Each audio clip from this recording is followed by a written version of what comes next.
those things, I have to keep going down, but my ship goes down too. I can't actually see them. But what I'm able to do now with the gamepad and Star Fox Zero is I can actually fly to the left and fly to the right and shoot this way. I can fly forward and shoot in a completely different direction and shoot stuff that's off screen. So I'm shooting stuff that you guys may not be able to see. Or move up to the left, shoot down and away. And I'm shooting stuff off screen, you just don't see it. Or like this, flying down and shooting to the left and past. I'm destroying stuff off screen, so you actually have to really use both views of the gamepad, not only to see where your plane is, but to see where you can shoot off screen. Same thing, flying to the left, shooting to the right. This allows a lot, and once you get good at this, oh man, you can start racking up crazy scores. And a lot of people in the office that do rack up really crazy scores are the people that, in fact, go and do this. But I will say this, one of the things in Star Fox Zero, which is great, is you can turn into a walker, which is awesome. And what I'm doing is I'm actually going to a really, really hard boss. And the way I'm doing this is something called teleport. Now, in the demo that you guys are playing on the show floor, you'll be able to do this, but I'm actually taking a completely different route. Normally, Fox would have to fly. There's a normal, oh my gosh, we got rocked. There's a normal kind of way to, you know, go through the level. Whoops, that was a miss. Try going this side. There we go. Got him. Okay. So, normally, there would be, you know, a boss that we're supposed to go to the end. And he goes, whoa, what's that? This is called a teleporter. After you play through the game one time, you start to notice that there's actually different paths you can take. One of the first branching paths is actually in the very first level. And this is the way you get there. The level technically ends. And again, I'm showing you something that you won't be playing over there. But once you hit next, you'll see this.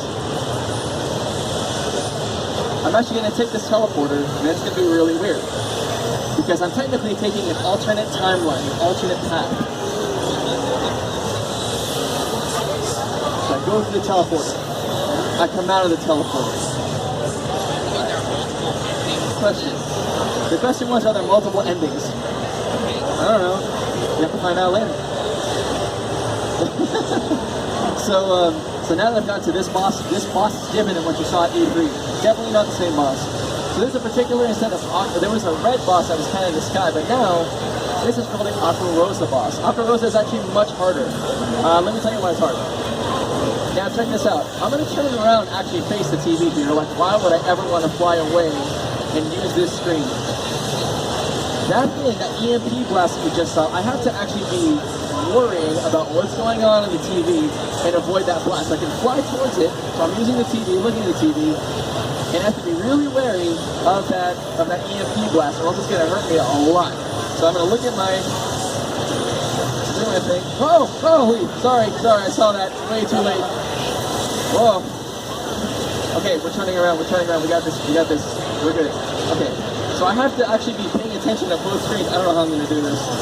While I'm shooting down these crazy, like, ditches on this boss, I'm checking the screen to make sure I don't get shot, or that EMP blasting is happening. Oh, that's happening. Time to go. It's a lot more stressful than it is that I'm maybe making this. I'm already fine how stressed I am. That's good too. That's part of the game. Okay. Let's try going back. Oh, that wasn't good. We got this. Somebody yell if you see that thing start flashing. What? Don't do that to me, man. Alright, here we go. Okay, man. Nice. Why you gotta do that, man? Okay, we're good. Okay, we're good. Okay, go back in. Okay.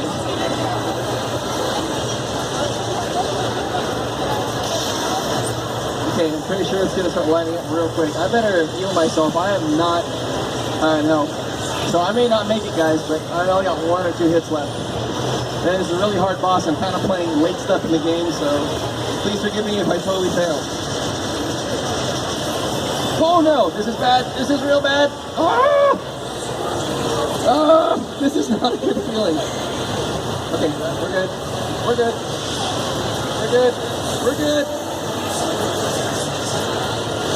Okay, we're good. Thank you for saying something. I heard, Alright. Okay, I got 1 hit left. We're living. I gotta find the last dish. Okay. Oh man, this is not good. I'm supposed to beat this in like 3 minutes. I don't know if it's gonna happen. If I get it at all. So it's gonna fly around. I'm too scared to fly in the middle because I don't want to get hit by that thing. Okay, we're good. There's the last dish. Alright guys. Go, go, go! Yes! Alright, good. I got it.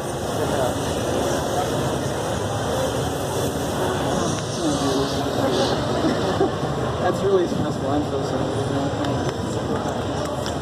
Oh, thanks. Oh.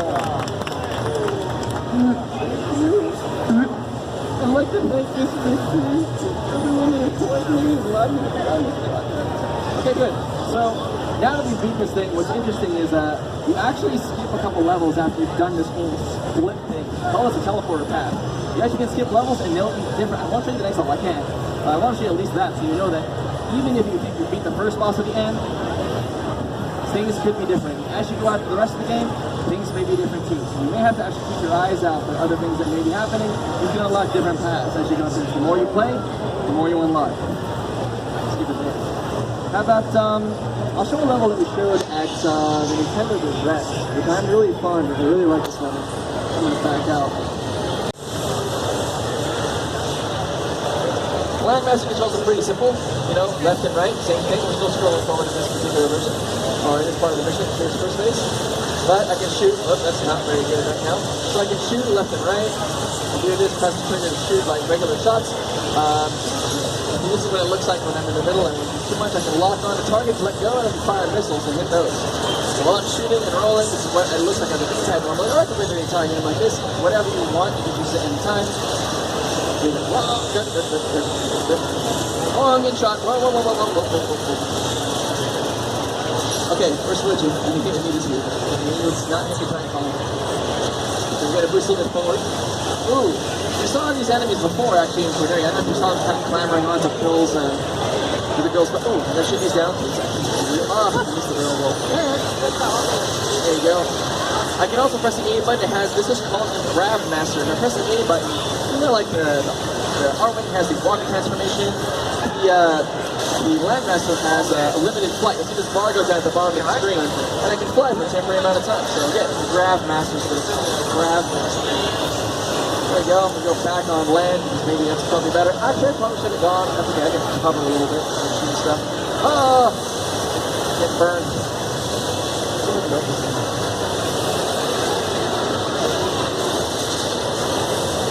Good. Whoa. Okay, we're going across. Get it. Yeah, there we go. Oh, you can also use bombs too. Oh, jeez. Sorry. Hold on. Alright, so if you lock onto something, I think you can press the R button. It'll launch. Oh, that was 2. Oh man, I have 2 of them. Okay, that was actually. I didn't mean to waste all my smart bombs. That was going to be pretty smart. But there we go. Shooting stuff. Things are going. And yes, again, it's all about how, like, really, what's really interesting about every time I play this, I'm always seeing, like, enemies in the distance that I can't really shoot on the same pass. Which really makes me wonder, oh, Slippy's caught, I better help him. Come on, there we go. No thank you, Slip? Sure. Right. Anyway, what's it called? You'll notice that it depends how you take the level. Sometimes if you go to the right side of a level, you won't be thrown to some enemies and be punched. If you're trying to aim for a high score, what you want to do is actually pick the most optimal route to the level. Sometimes you may get caught by a giant sandworm. Okay, we're cool. It's alright, we're just hanging on. It's okay. Okay, here we have it. Anyway, I won't play the whole level for you, so I don't want to spoil it. But it's like the new stage. So anyway, just know that there's the, you have the R-Wing, you got the Landmaster tank. Both of them have transformations because you have Landmaster, Craftmaster, and R-Wing to that walker. Right? I'm gonna hit up Fortuna. It's fun. So, in past Star Fox games, almost done here, but we'll do a couple other stuff. In Fortuna, in past Star Fox games, it was kind of like a murky planet. It was really cloudy, really hard to see. This is actually a much later level, so this stage is particularly harder. I'm just gonna go ahead and go into the level, play a little bit of Fortuna, won't finish it. Maybe I might get to the boss, but it's really entertaining to watch. And it is hard, so if I fail and I crash, I'm sorry.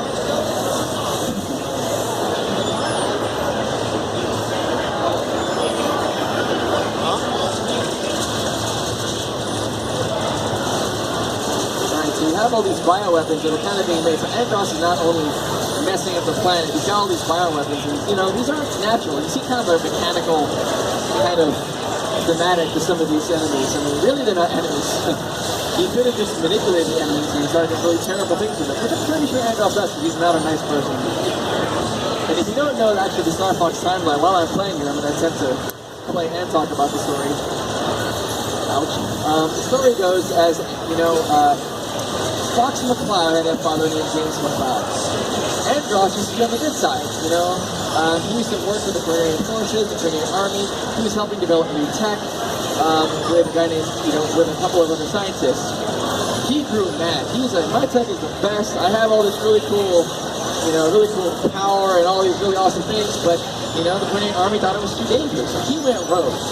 He went so rogue, and he actually had one of, Fox McCloud, his dad, James McCloud, was actually serving the Korean army. He actually planted someone named Pigma Dengar, betrayed his father, Fox's father, and turned his back. So in other words, Fox is trying to avenge his father's disappearance because Pigma Dengar, who kind of betrayed his father, is actually working for Andross.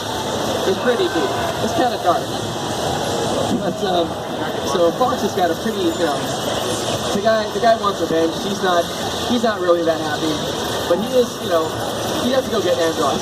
He's really angry at Andross, and you will see Pigma. So again, a lot of bad blood here. Oops. Bad bird sound good, whatever that is. Oh, it's okay. Gotta dodge fire. Fire. Oh, not good. See, it's all jokes. Huh? Okay, we're good. We got this, guys. Oh, gotta shoot those lights. Gotta be careful I don't get trapped in one of those. Or get them, because I'm actually really going to live life. Okay, good. There we go. Ooh. Again, racking up. The smartest thing to do instead of shooting them was actually to just use the homing, like that. So I really should use the homing shot. Oh, that's not good. Okay, this is where I always eat it. Alright. It's actually a lot harder than it looks. Because there's a space differential where you need to think your ship is. Where you think it's in the branches of where they're gonna be. So I told you I was gonna eat it. Okay, you've seen enough for tuna. Alright, I got a little surprise for you. This will be the last thing. That I'm gonna show you. Oh no! My friend went off.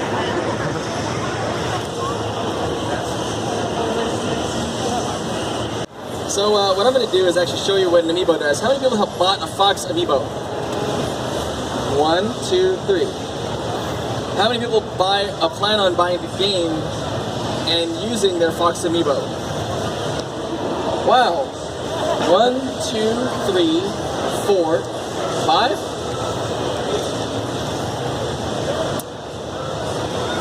Oh. 1, 2, 3, 4. Yeah, they committed to buying the game. They said they were going to use it first. So kind of please pass this out to whoever raised their hand and said they were going to buy the game. Whoever's got it. Youngins in the audience. Back in my day, there was only polygons, about 30 of them. And now they look like that. So you get to fly with this thing all the way through the game. So, the retro R-Wings, not only do you have, it's really silly. Watch this. If I go back in Cornelia, you're going to like this. It's just so silly. And then, here. I like this much. I'll turn up the volume a little bit.